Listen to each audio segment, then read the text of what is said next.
Move on to the lighter weight classes. I know one area that you and I perhaps disagree on recently has been the Kell Brook versus Golovkin fight. So, I guess one of the first questions to ask, Dave, is from your perspective, is this cherry picking from Golovkin, if you like?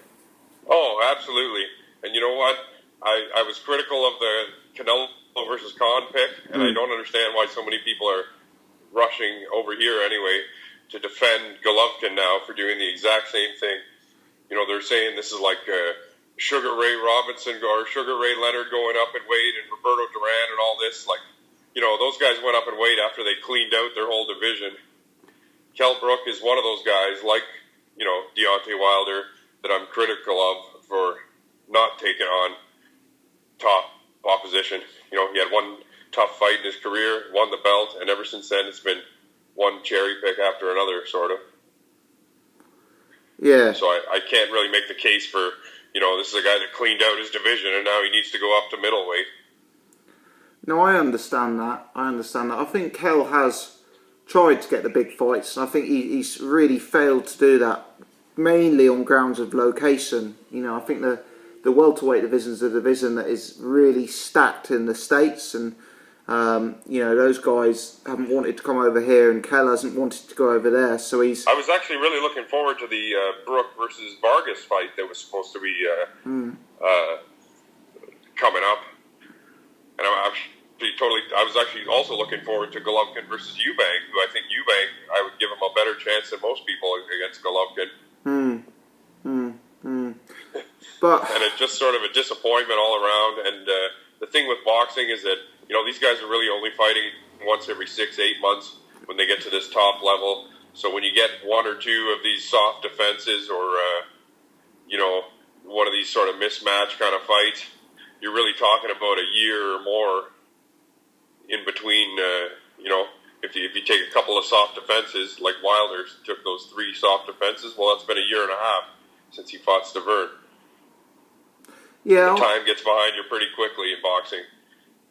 I hear you. Do you know what? I don't totally disagree, but here's my question to you, I guess, and this is where we probably do disagree, is they tried to make Brook Vargas, and that negotiation just went awry, which is unfortunate. They also tried to make Eubank Golovkin, and we know there's been bizarre situations there, which meant that fight didn't happen. Well, yeah, I understand what's going on with Eubank and Eubank Senior and all that. It sounds like a big mess also. Sounds crazy, doesn't it? But yeah. I guess my question to you is, if we put aside our disappointment that those fights aren't being made, and if we accept that those fights are gone, given the circumstances Eddie Hearn found himself in, has he not done a decent job to still create a fight of this magnitude from the ashes of what's been missed out?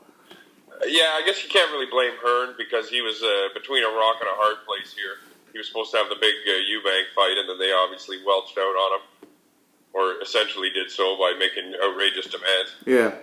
And then, he basically has Golovkin sitting at the table here, and he had to come up with something. So I understand what's going on there, but I also think a lot of people are really, going with this. So, nobody wants to fight Golovkin line. Well, HBO's done a good job of trying to build him up here in North America, but it hasn't really worked. Like, he's not a very popular star.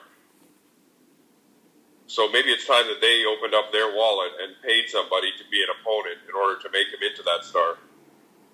They tried to do it with David Lemieux, and it didn't really work. It didn't really take. So they need to get somebody else in there. And maybe if it means that, Golovkin needs to take a bit of a haircut and prove that he can win a big fight, or another big fight anyway, and maybe, it'll pay off in the future rather than just in this immediate fight. I feel there's a lot of those kind of excuses going around boxing. They say, well, we offered them the fight, but they didn't take it. But they also offer them a fight when they're already under contract to fight somebody else. Or they just fought and the fight is in a few weeks. The difficulty for Golovkin, as I see it, is as follows. He isn't a pay-per-view star. So in order to break even on fights, they have got to, they can't be offering like Floyd Mayweather money. Now, They offered $1.5 million to Billy Joe Saunders, and he confirmed that in a recent interview that he was offered $1.5 million. And if you consider that he isn't and Golovkin isn't a pay-per-view fighter, that's a decent purse for a non-pay-per-view fight.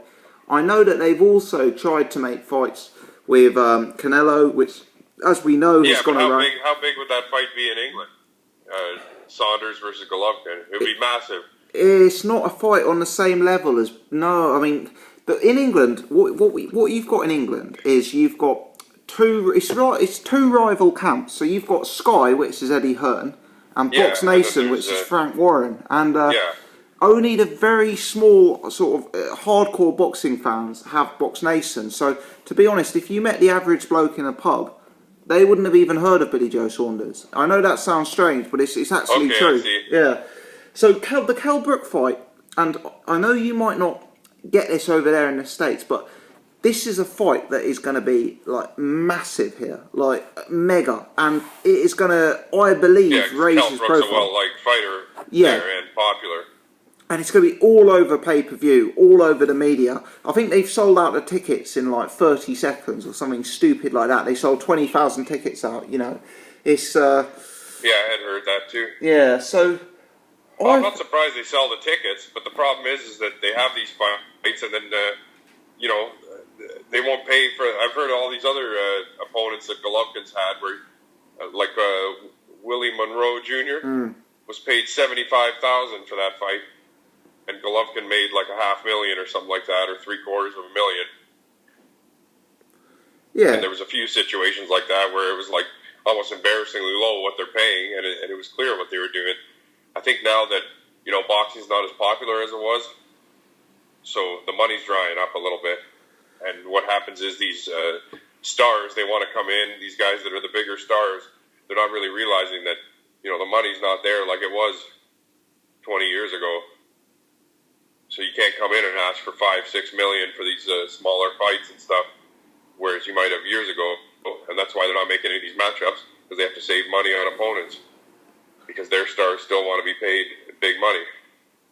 But who is there? I mean, putting that to one side, who actually is there out there for Golovkin to fight? Because, you know, if you look at the champions at 160, Jacobs, Quillen, Billy Joe Saunders, Canelo, none of these guys want it, do they?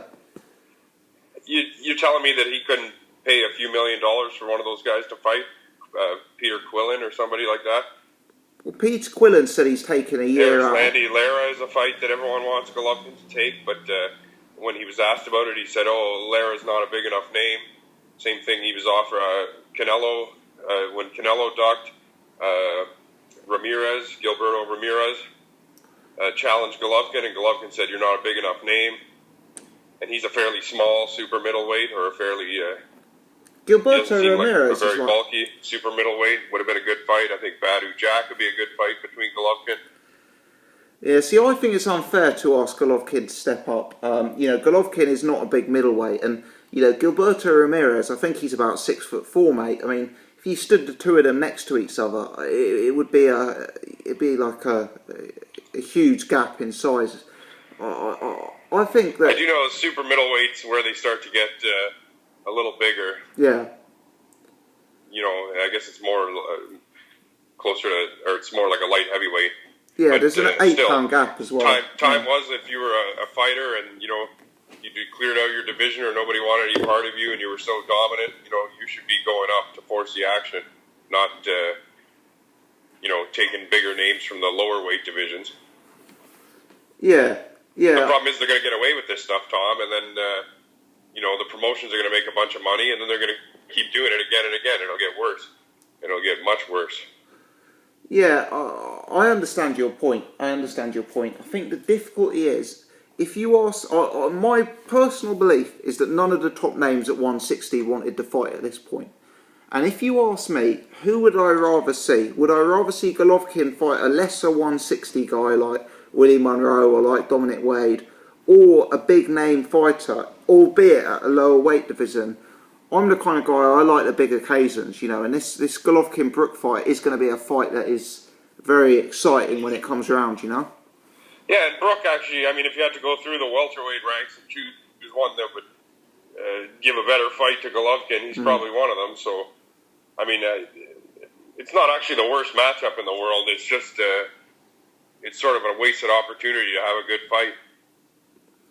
Absolutely, absolutely. And just see, a guy like Eubank now is the kind of guy where fans should turn on him because you were called for this fight, you were offered it. I heard they were going to offer him like a lot of money too, and then he still obviously just used this cop-out excuse. Yeah, you mentioned earlier you'd give Eubank a decent chance of beating Golovkin. I personally wouldn't, so just to explore that a bit more. Well, I don't think I'd be betting any money on Eubank in that fight, but I thought he was a guy that, he has a very fast hand. He throws a lot of combinations. And I saw him in that loss to Saunders, but it wasn't like it was a one-sided blowout loss. It was like decided by a round or two. Yeah. I just think in terms of the skill gap, Eubank's very athletic, very aggressive, fast as you say, but I think in terms of basic boxing fundamentals and skills and that sort of thing, he's perhaps slightly lacking.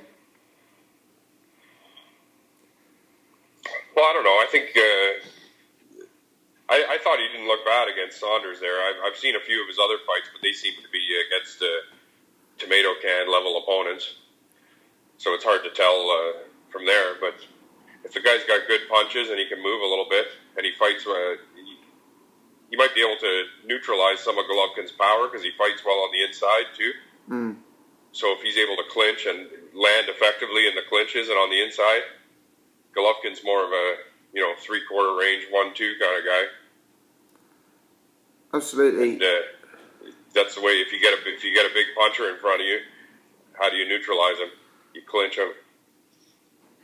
Eubank's an extremely exciting fighter, and he's exciting inside and outside the ring. He's a real character. He's very entertaining to watch, and I guess when you've got a guy like that, people are always going to be clamouring for them to be in the big fights. We'll see. But it's very weird, some of the stuff that's going outside the ring. Dave, is there, before we call it a day for this time, is there anything else you wanted to add, or any other topics you wanted to cover briefly, mate? None that I can think of here. Oh, I wanted to mention briefly is that I was checking out the Ring top 10 rankings at heavyweight, and it looks like the Ring magazine rankings are starting to get a little funky because I noticed at number 10, Andy Ruiz Jr. appeared all of a sudden. Wow. He shouldn't be in the top 30, I don't think. Yeah, and there was Bryant Jennings is still in the top 10, and there was a few other weird anomalies that you would think after, the recent developments in the heavyweight division. Also, Alexander Povetkin was totally removed from the top 10. Was he? Yeah.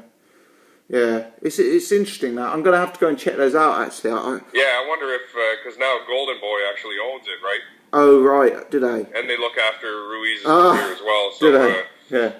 Because I was thinking there's no way he could have earned that on merit. Yeah. Yeah, it's just bizarre, and, it's hard enough. I know the box rec rankings can be a little screwy sometimes, but the Ring magazine used to be a pretty fair top 10s that you could rely on, and unfortunately, if that starts getting skewed, then boxing fans are confused enough as to what the hell is going on. Things are only going to get worse, Tom.